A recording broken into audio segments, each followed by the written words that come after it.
While in the grand scheme of things, video games are a recent medium, we are now at a point in time where many of us have certain memories of playing our favorites as children, as well as more recent games. Whether it's the interactivity or the creativity that comes from video games, there's something immediately appealing about them, and of course, everyone is different in how they've experienced them. For me, my first proper memory of video games comes from the Nintendo Game Boy. This probably seems primitive now, but it was quite the technological achievement at the time.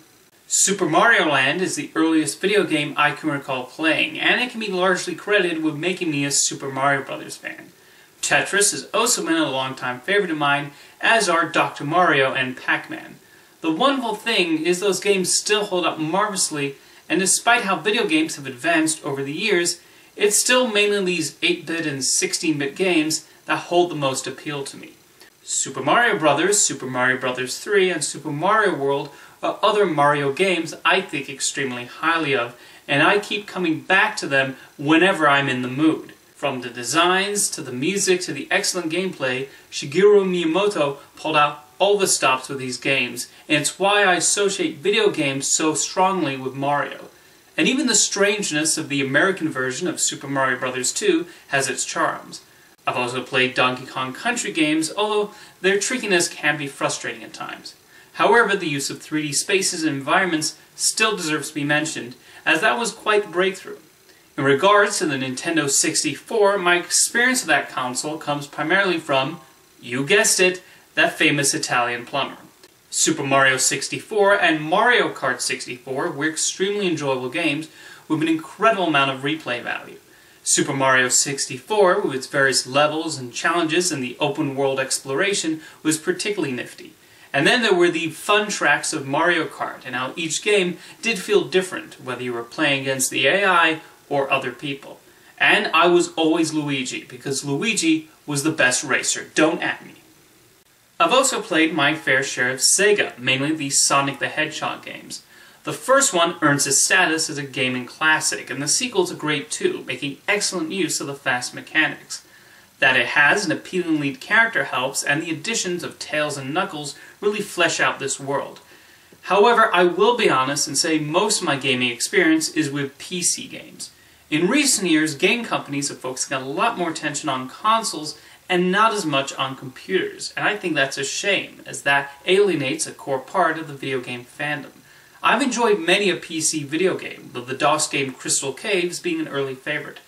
I absolutely loved this game as a child, a highly creative and imaginative one that allowed you to go to these different levels, and as the title suggests, the goal is mainly to collect crystals. It's a lot of fun. I also greatly enjoyed Roller Coaster Tycoon, which is a more strategic game requiring you to build a functioning theme park and make sure your guests are happy.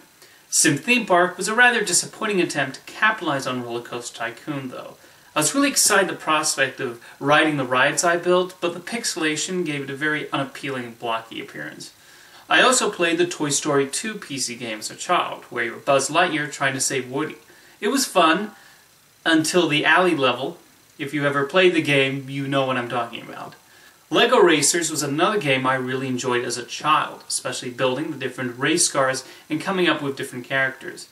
However, the items made the game incredibly easy to get way ahead of the other players, and it lacked a lot of the replay value of Mario Kart. Well, except for Rocket Racer Run. That was a tricky track, as anyone who's played Lego Racers can attest to. Probably the more recent PC game I played is the Lego Batman game from 2008. I found that game highly entertaining, wonderfully using both the Batman catalog of established characters and the construction element of Lego. Now, I have played the Nintendo Wii, specifically, take a wild guess, Super Mario Galaxy and Mario Kart. I was impressed by the system capabilities, and I especially loved the way you could hop from planet to planet in Mario Galaxy. Does Miyamoto's imagination know no bounds? I also played a Legend of Zelda game for the first time on the Wii, but I cannot really get into it. But I understand Zelda has an incredible legacy, and I definitely won't judge the franchise as a whole based on one game experience. The sorts of games I will mention that have never been my cup of tea are first-person shooters. For me, I like video games that have either a puzzle element or take place in a fantasy world. Shooters, even ones like Doom and GoldenEye, are too gruesome and serious for my liking, and I don't get much of a thrill or excitement from that sort of gameplay. I do understand the appeal, why the likes of Doom have achieved their place in video game history though, and I certainly don't agree with people like Jack Thompson who blame them for youth violence. You may have noticed I have not mentioned any PlayStation games. The truth is that's a video game system I don't have much experience with, so I don't have any nostalgia for Crash Bandicoot and Spyro the Dragon. They do seem really fun and charming, but all I've seen are clips. I've never played them. I've also never played the Xbox. To be entirely honest, I don't play modern video games anymore. I don't have a Switch or an Xbox One, and I don't follow gaming news. I'm not entirely divorced from gaming culture, though. With the rise of YouTube, we've seen Let's Plays pop up with people playing the video games and commentating over them. The idea of watching someone else play a video game was once seen as boring, and now it's a whole industry. The ones I primarily watch are the Game Grumps, who I think are really funny. The Super Mario 64 playthrough was incredibly entertaining, with quite a bit of frustration as Aaron Hansen struggled with the controls and game mechanics. But even when they're not talking about the actual content of the game, I like hearing their interactions. Aaron and Dan are a funny duo. So that's a decent overview of my video game memories. Like I said at the beginning of the video, everyone's is different, and I would love to know what yours are. Feel free to write them in the comments, and I'll see you next time.